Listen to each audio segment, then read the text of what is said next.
I am the epic gamer your parents tell you about, so you better hide your wife.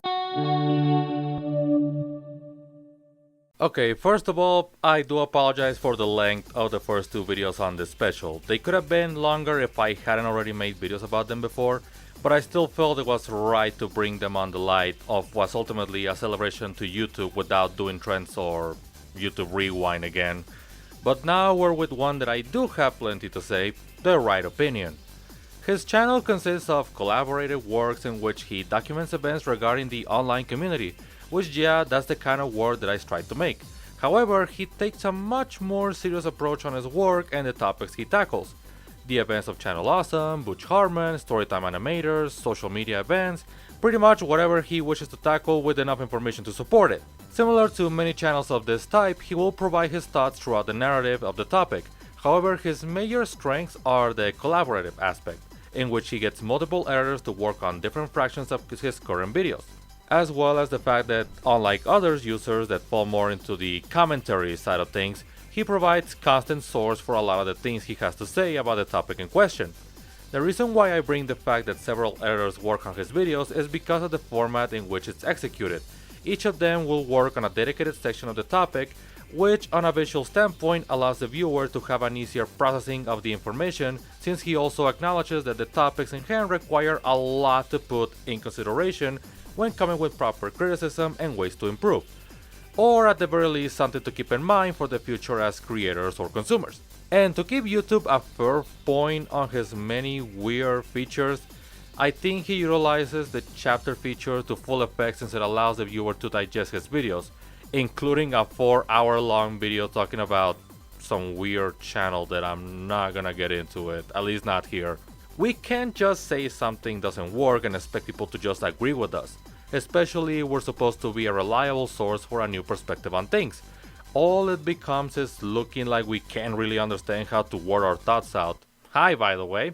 We all know the criticism online falls more into a subjective field, but when the criticism goes towards subjective elements like someone's personality without really knowing them, then our thoughts will end up falling apart, since the possibility of being proven wrong in any of the things we say or how we say them can cost us our entire arguments. It's part of the reasons why gaming journalism isn't taken as seriously as it could or should, since, and I say this as a personal advice for any writer out there, we cannot talk about things we don't know and expect positive results.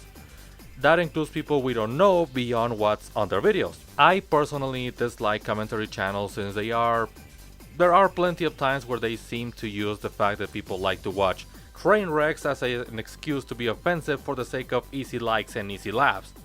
I don't want to dwell so much on this, since I know I can fall very easily into that category, and especially it's better to just let that community breathe and only give them attention when necessary. But I need to address why do I prefer his style of work over the average critic on the internet. And I do want to start with that mere word, critic. The right opinion, ironically, is more objective than those that claim to have more of a critical mindset if we go by the mere definition of it. He tackles the tangible things of every topic he brings in. When he talks about the Depressionist and Real fiasco back in 2017, he didn't just criticize the flaws within that mentality, he explains it with elements that support his perspective on the subject matter. When he talked about Storytime Animators, he didn't address the creators individually. He took the time to do his own research on how everything went through and talked about the way they handled the situation in question. He doesn't just talk about the response to the criticism, he talks about the results that came throughout those responses. There is a quote around some people in the stand-up community which suggests that your routine should be funnier than X. The meaning behind that goes with the fact that whatever you try to say needs to have a better accuracy at being funny or entertaining, rather than being offensive, philosophical, or some other adjective that loses the point of comedy. And I think his writing follows a similar path regarding his approach. Only instead of funny, he tries to be more critical than X. He can pull a joke in fractions of his videos, as well as having some wisecracks towards the people and topics he addresses. But before all that, he's been critical and taking the situation in a professional manner, since that's what being a critic should be before being anything else. And I am very proud of the fact that having that personality on screen paid off. Like I mentioned before, it's more common to find people claiming to have a critical mindset when in reality it feels more like a blunt review over subjective elements that are not infallible. And I do need to address that difference because sometimes we think being blunt and condescending on people and their work makes us someone with a critical mindset, but that's not necessarily the case.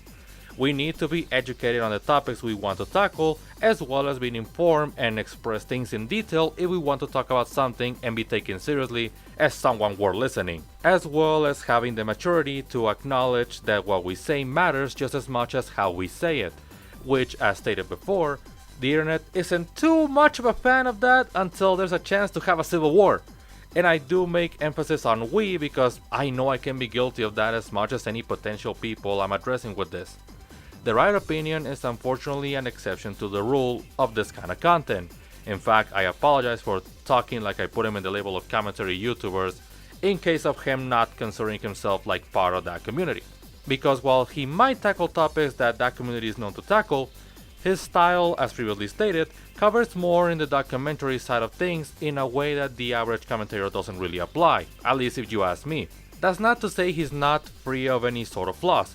However, I do think he has learned to take his time on his projects in order to get all the information possible. Some people may not know this, but I'm gonna bring this example. A while ago, he did delete his video talking about ProJarek due to the fact that it was posted before ProJarek made a response. Now, we may have our thoughts on Jarek's actions or her ex-wife's actions or whatever. After all, I'm blocked by both of them for a reason, and as far as we knew, that video wasn't expected to even exist. But I still respect the fact that he took it down and acknowledged it as a wrong video to make given the lack of the new information.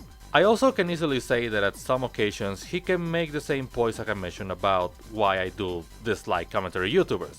But as I have stated already, my major reason as to why I enjoy him is that he, above all the jokes, wisecracks and sarcastic comments, he gives priority on his information and his thoughts over anything else. If you have 3 hours to kill, I'd suggest you to watch his video on Storytime Animators and then watch his video on Hunt Down the Freeman. You will see a growth both on his editing, though that's more common given he's open to work with new people all the time, as well as a growth on how he presents his thoughts. It's a little subtle, but the evolution is there. He's the kind of channel that shows that you don't have to be sarcastic or, as some people will call, a dick in order to make yourself heard. In fact, I believe that we can all insult each other, but only the smarter people can insult others without noticing it.